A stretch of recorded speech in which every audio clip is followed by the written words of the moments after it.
You know that feeling. Right. You really want to learn something new, learn it fast, but then you just get completely bogged down. Oh, absolutely. It's so common, especially I think with something huge like learning a whole new language. Yeah, where do you even begin? Exactly. It feels overwhelming just figuring out that first step. Definitely. And that feeling, that challenge, is exactly what we're diving into today. We've been looking closely at a resource, the Mila and Leo English podcast channel. Mm-hmm. And they offer this really interesting step-by-step method. It's specifically for beginners trying to improve English speaking and listening pretty quickly. Right.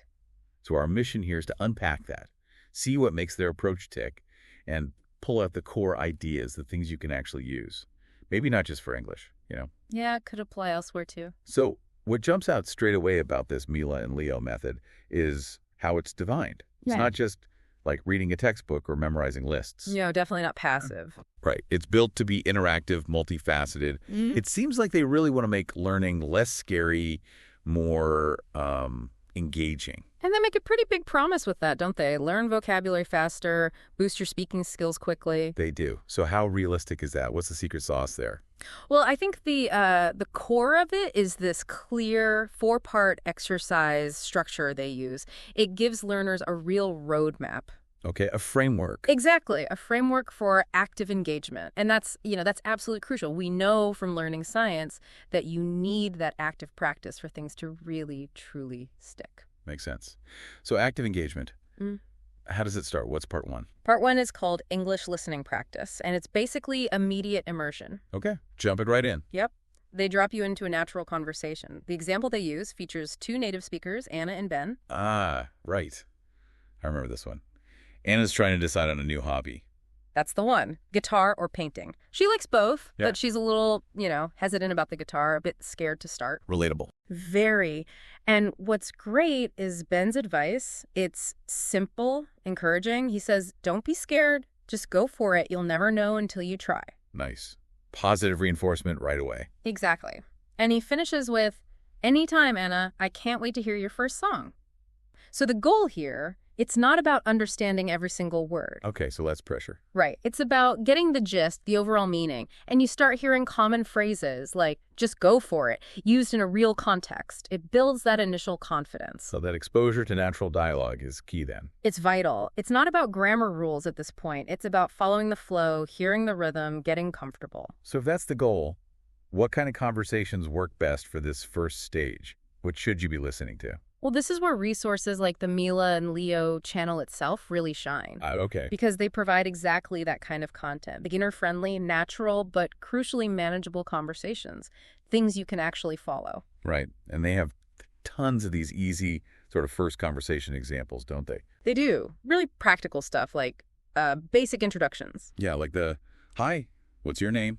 My name is Mila. What's your name? I'm Leo. Nice to meet you. Nice to meet you too. And that back and forth, the repetition, it really helps it sink in. Totally. Or just asking how someone is. How are you? I'm good, thank you. How are you? I'm fine, thank you. That's great. Simple pleasantries. Or, where are you from? I'm from India. Where are you from? I'm from Canada. Wow, that's cool. We're talking about jobs. What do you do? I'm a teacher. And you? I'm a student. Nice. Keep learning. Mm-hmm. Even, like, the weather. Yeah. It's a beautiful day today. Yes, it's sunny and bright. Do you like sunny weather? Yes, I love it. And even simple goodbyes. It was nice talking to you. Yes, same here. Goodbye. Bye. See you soon. The point is, these dialogues give you practical phrases you can almost use immediately. Real communication tools. Okay, so you've done the immersion. You've got a feel for the flow. What's next in their method? Seems logical to focus on the words themselves now. Exactly. That takes us to part 2. Learn vocabulary. This is where you build your toolkit, your building blocks. So how do they do that? Just give you a list? No, it's more integrated. They take specific words and phrases from the conversation you just heard. Ah, so it's contextual. Precisely. They'll take art, explain it simply making things like paintings, drawings, and give an example sentence. Okay. Or a phrase like, it's up to you. They explain it means, you can choose, you decide. And just go for it becomes, try it, don't be scared. Got it. And they emphasize repetition here, right? Very strongly. The source material literally says repetition is very important. And zooming out that repetition, it's about more than just memorizing, isn't it? Oh, absolutely. It's crucial. It's about making those words and phrases automatic, moving them from passive knowledge, like you recognize the word when you hear it, to active use. So you can actually say it without thinking too hard. Exactly. It frees up your brain power to focus on the conversation itself, not just searching for the next word. It's like truly owning the word, making it instantly available. So you're building this usable toolkit. Right. And because Mila and Leo focus on these high-frequency, simple phrases in their dialogues, you're learning things you can genuinely use straight away. Real tools for talking. Okay, that makes a lot of sense. So immersion, then vocabulary. Part 3 is listen and answer practice. This sounds more interactive. It is. This is where things get really active. It's kind of the testing ground. How does it work?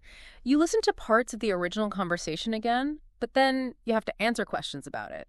Out loud. Out loud, before you hear the answer. Yep, that's the key. They ask simple questions first, like, what did Anna want to do? Or who does Anna talk to? Factual recall.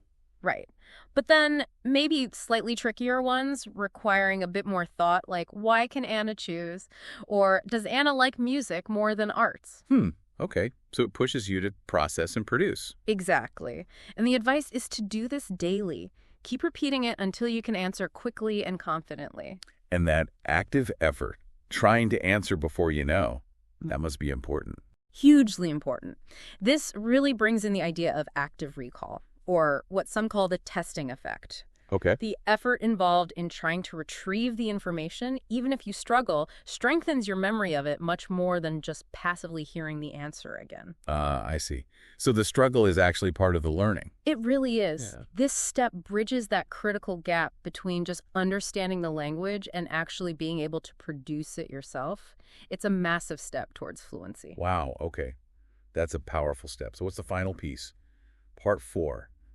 Shadowing practice. I've heard of shadowing. Yeah, it's a classic technique, Yep. and for good reason. So what exactly is it? Shadowing is basically listening to the original speaker and then immediately repeating what they say, trying to mimic them as closely as possible. Like an echo. Exactly like an echo or a shadow.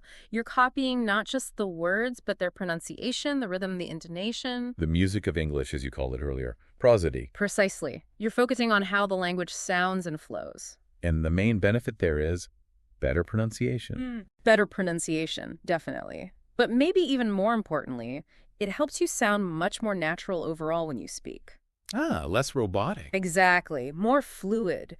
It trains your mouth, your ears, your brain to produce the natural sounds and rhythms of English almost automatically. So looking back at all 4 parts, there's a real logic to it, isn't there? There really is. It's a very clear progression. You start with listening for meaning, just getting comfortable. Comprehension first. Then you learn the key vocabulary, the building blocks. Right. Then you activate it, answering questions out loud. That's production and recall. Yeah, they act a part. And finally, you polish the delivery, the sound, with shadowing. It takes you smoothly from passive listening to active speaking. It's a very well-structured sequence. And I think the main takeaway here from digging into this method is just how effective a structured, multi-pronged strategy can be. Right. It hits different angles. Exactly. It combines the listening, the vocabulary, the interactive practice, the pronunciation work. It covers the key bases. And doing it step by step like this, it builds skills, yes, but also that crucial confidence. Fluency starts to feel, well, achievable. Yeah, less like climbing the huge mountain all at once. And it's interesting, the Mila and Leo resource itself really hammers home the consistency point. Oh, yeah. They tell viewers, keep watching this video every day for a week, repeat the exercises. It backs up that whole idea. Yeah. You need consistent active effort. You absolutely do. There's no magic bullet, but a good structure and consistent effort get you a long way. And maybe, just maybe, a final thought for you listening. Go on. These core ideas we've talked about, breaking things down, active practice, repetition, consistency, they're not just for language, are they? That's a really good point. Think about it. How could you apply this kind of framework, this step-by-step active approach to learning something else you want to master? Anything, really. What are those things you feel a bit like Anna with the guitar about? Those go-for-it moments you're maybe holding back on? Could breaking it down like this, taking these kinds of steps, make the difference for you? That's definitely something to think about. Taking that structured approach beyond just language. Remember, mastery isn't usually an overnight thing. It's that ongoing journey. Consistent practice, active engagement that seems to be the universal key.